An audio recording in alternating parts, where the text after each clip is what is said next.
ओम शांति। अब श्री राम अपने साथ वानर सेना को लेकर लंका पर चढ़ाई के लिए आगे बढ़ते हैं। अब रास्ते में सबसे बड़ी प्रॉब्लम समुद्र को कैसे लांघा जाए, क्योंकि हनुमान जी ने तो अपनी खोई हुई स्मृति से खोई हुई शक्तियों को याद कर कर उस समुद्र को लांघ दिया। पर श्री राम इतनी बड़ी वानर सेना को कैसे लेकर जाएं? तो वो समुद्र देवता से रिक्वेस्ट करते हैं और समुद्र देवता उन्हें दो बातें बताते हैं। पहली चीज़ कि रावण बहुत शक्तिशाली है और उसने यह शक्ति शिव परमात्मा से प्राप्त की है। तो हे राम, आप भी उनकी प्रार्थना करें, उनकी आराधना करें और तभी आप रावण पर जीत पा सकते हैं। और दूसरी चीज़, वानर सेना के लिए आपको राम सेतु का निर्माण करना पड़ेगा, पत्थरों का पुल बनाना पड़ेगा, पर ये पत्थर जिन पर श्री राम लिखा होगा वो पानी में डूबेंगे नहीं। तो श्री राम शिव परमात्मा की आराधना करते हैं रामेश्वरम रूप में और उनसे शक्ति प्राप्त करते हैं जिससे वो लंकापति रावण का विनाश कर सके। इसके बाद वानर सेना ने राम सेतु पुल का निर्माण भी कर दिया। अगर देखा जाए तो वह पत्थर डूब गए जिन पर राम का नाम नहीं लिखा। तो कहा गया राम से बड़ा राम का नाम, तो सामने तो राम है पर उनसे बड़ा उनका नाम कैसे हो सकता है। आज इस बात को भी अब हम समझेंगे। कबीर जी का दोहा है, एक राम दशरथ का बेटा, दूजा राम खटखट में बैठा, तीजे राम का सकल पसारा, चौथा राम सबसे न्यारा। एक राम आप सबको पता है वो दशरथ का बेटा, दूजा राम आत्मा राम जिसका हर शरीर में वास है, तीसरा राम ये प्रकृति को कहा गया और चौथा राम उस परमात्मा के लिए कहा गया। तो वो परमात्मा शिव है जिसने सबको शक्ति दी है, इस सृष्टि के पिता हैं वो।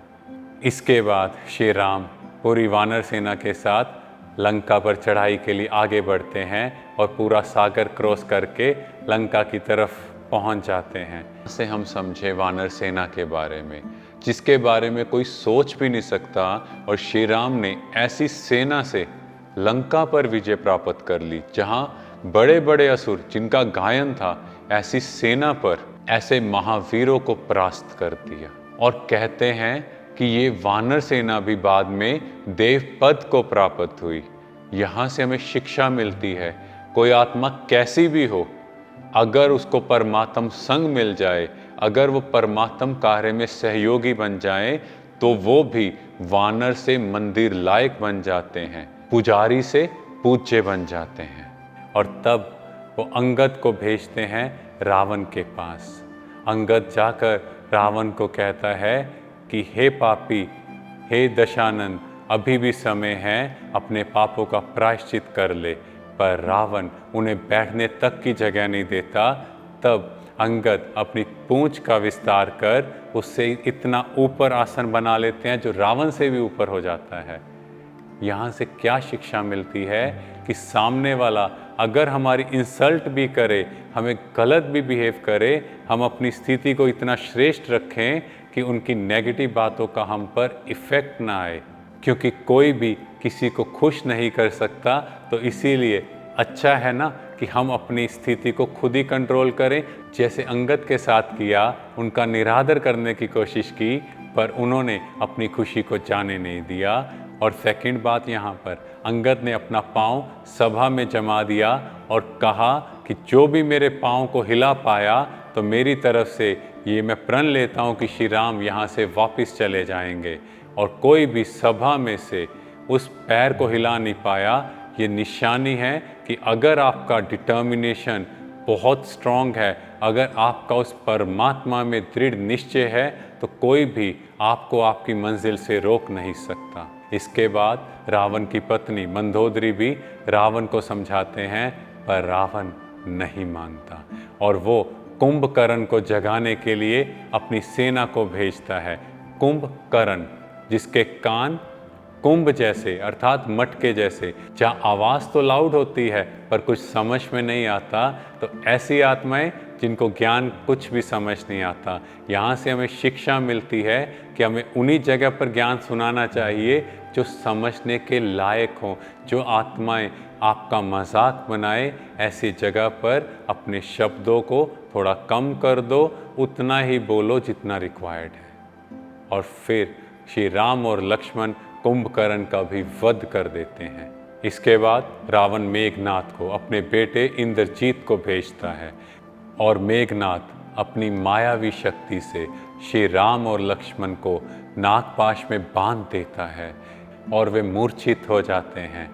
सब तरफ हाहाकार हो जाता है कि उन्हें इस कैद से कौन छुड़ाएगा। और इतने में जामवंत जी सजेस्ट करते हैं कि गरुड़ जी को बुलाया जाए और गरुड़ जी आकर उन्हें इस नागपाश से मुक्त करते हैं। यहाँ से हमें शिक्षा मिलती है कि लाइफ में कोई भी व्यक्ति कभी भी हमारी मदद कर सकता है, इसीलिए सबके साथ देने का भाव रखो, सबके प्रति रिस्पेक्ट रखो, किसी को भी अंडर एस्टिमेट नहीं करो। इसके बाद लक्ष्मण जी फिर से युद्ध में मेघनाथ के पास जाते हैं और इस बार मेघनाथ अपनी मायावी शक्ति से उन्हें मूर्छित कर देता है और कहते हैं कि अब लक्ष्मण जी का बचना लगभग नामुमकिन था। तो ऐसे में एक वैद्य सजेस्ट करता है कि हिमालय पर्वत पर संजीवनी बूटी है, उस संजीवनी बूटी को लेने से लक्ष्मण जी पुनर्जीवित हो सकते हैं। और हनुमान जी वो संजीवनी बूटी लेकर आए। आपको याद होगा ये संजीवनी बूटी कहाँ से आई। ये संजीवनी बूटी वही बूटी है जो शबरी के बेर लक्ष्मण जी को दिए गए और उन्होंने उन बेरों को फेंक दिया। उसी से ये संजीवनी बूटी बनी और जिसने उनके प्राणों को बचाया। तो लाइफ का एक बहुत बड़ा लेसन है, हमेशा सबको सम्मान दो, तभी आपको सम्मान मिलेगा। इसके बाद श्री राम और लक्ष्मण विभीषण जी द्वारा मेघनाथ को मारने का विधि सीखते हैं और जब उन्हें ये विधि पता लगती है तो वो मेघनाथ को मार देते हैं। और मेघनाथ अंदर से बहुत क्रोधित होता है और वो कहता है कि विभीषण ये तुमने ठीक नहीं किया। यहाँ से हमें ये शिक्षा मिलती है कि अपने सीक्रेट्स किसी से भी शेयर नहीं करें, क्योंकि हमें नहीं पता कब वो हमारा विरोधी बन जाए और वो सारे सीक्रेट दूसरे को बता दे। Thank you. ओम शांति।